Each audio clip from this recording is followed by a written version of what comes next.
If you're specifically in college or university, you attend school, you work at a school, this video's for you. Get ready with me as we talk about the red zone and what that is, sexual assault on campus, and predominantly just before and after Halloween. The red zone refers to predominantly the period when school is back in session, so September up until Halloween and just after Halloween. Now that we know when the red zone occurs, what is the red zone? The red zone is, like we said, that time of the year where statistically sexual assault and violent sexual crime becomes much higher on university and college campuses. Although the story I'm about to tell you didn't happen while I was in school, it did not happen on a campus.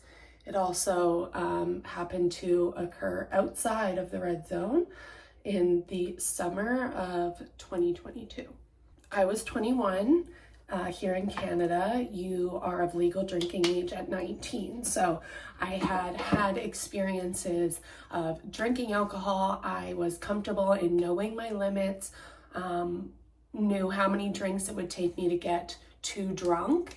And on this particular evening, a friend and I decided to go to the Yale in downtown Vancouver, which is a country bar.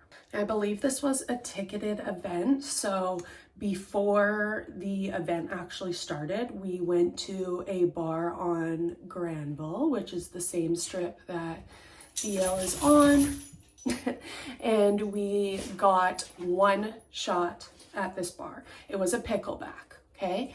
We decided to order the pickleback because it's kind of iconic. We love pickle juice. It's fun. And two older gentlemen were sitting right next to us at the bar. And when they heard us ordering a pickleback, they were like, "What the fuck?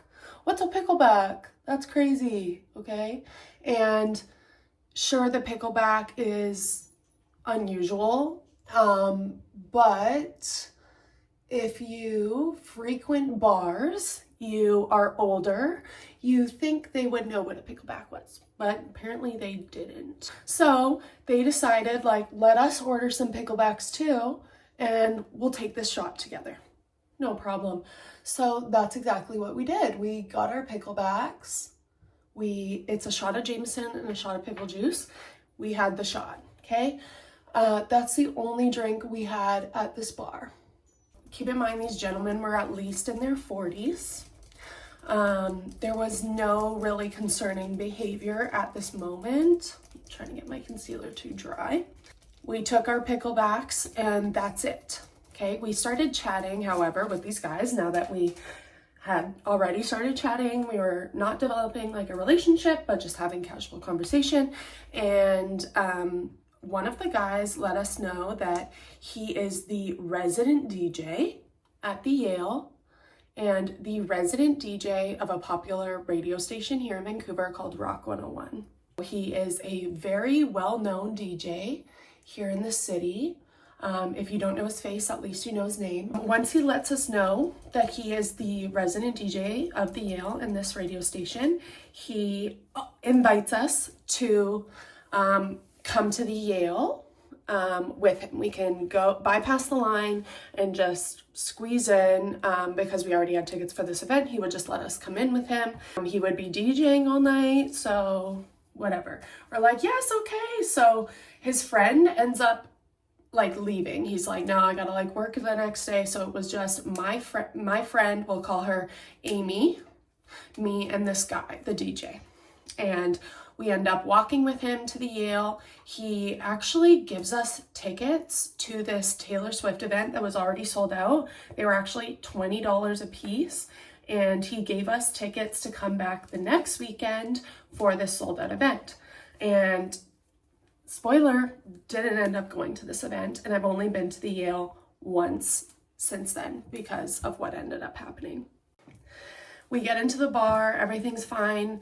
My friend Amy and I ended up doing 1 vodka shot while we were there, and then also ordering a vodka cranberry.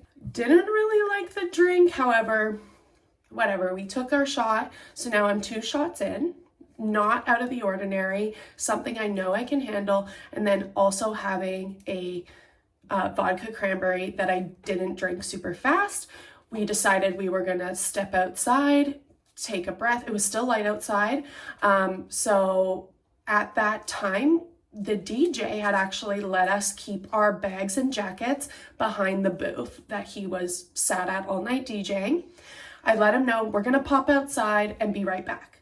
And so he's like, oh, leave your drink like with me on the bar. So he's got like his stand, his table with all his equipment, and he puts the drink behind, like in front of his equipment. There is a glass like barrier around him, like plexiglass.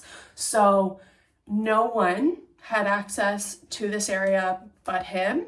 Again, I left my purse, my jacket there while we went outside. When I came back inside, I let him know, hey, we're actually gonna go up to a bar up the street and then come back. So I needed to grab my jacket and my purse. And he was like, oh yeah, that's fine, whatever, but don't forget your drink, like finish your drink.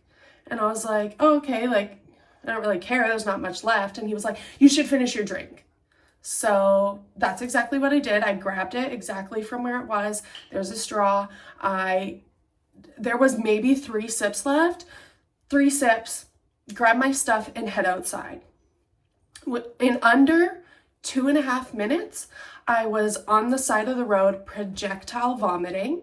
I couldn't walk, I couldn't see, and my memory was already shot.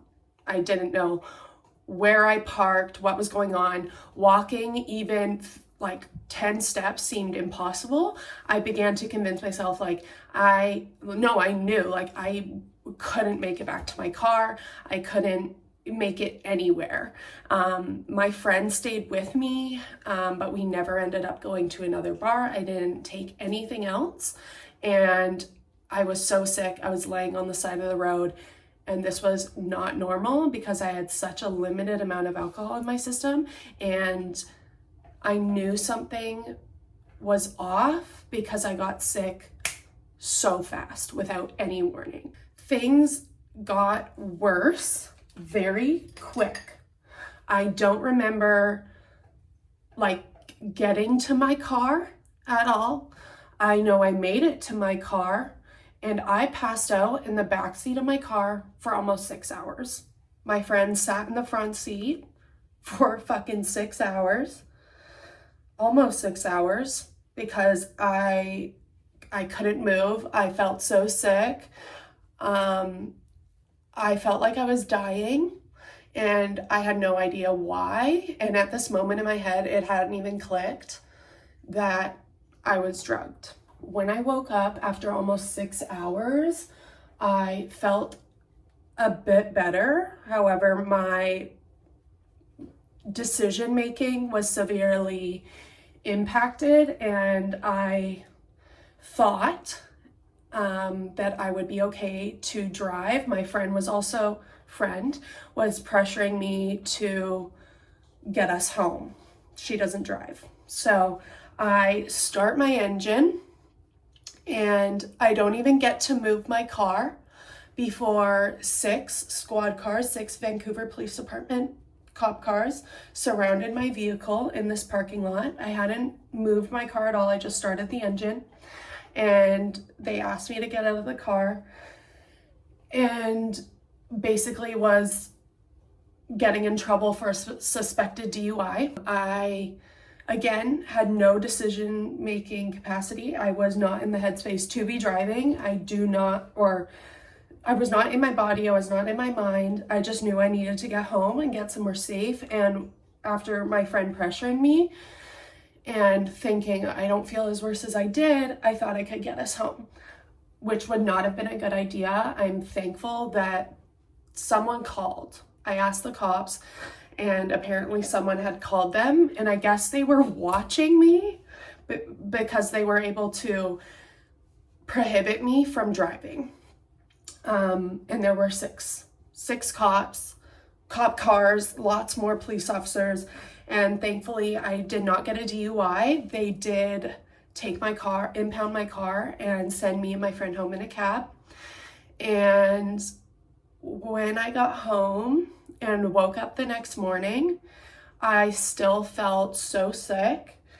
And it actually took me 2 weeks to get back to baseline and feeling normal. I had to take 2 weeks off work. I was still vomiting and super sick for 2 weeks. And as my memory started to come back, things became clearer.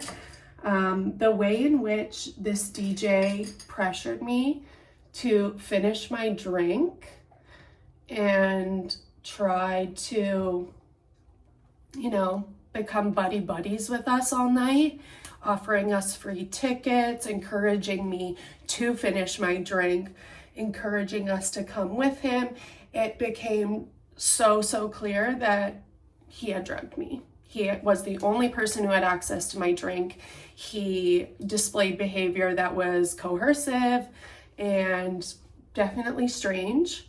When I came to this conclusion, I did speak with the nurses hotline. I did see health professionals and found out that I was drugged with GHB. GHB is actually more dangerous in small doses and can actually kill you. That's what I was told.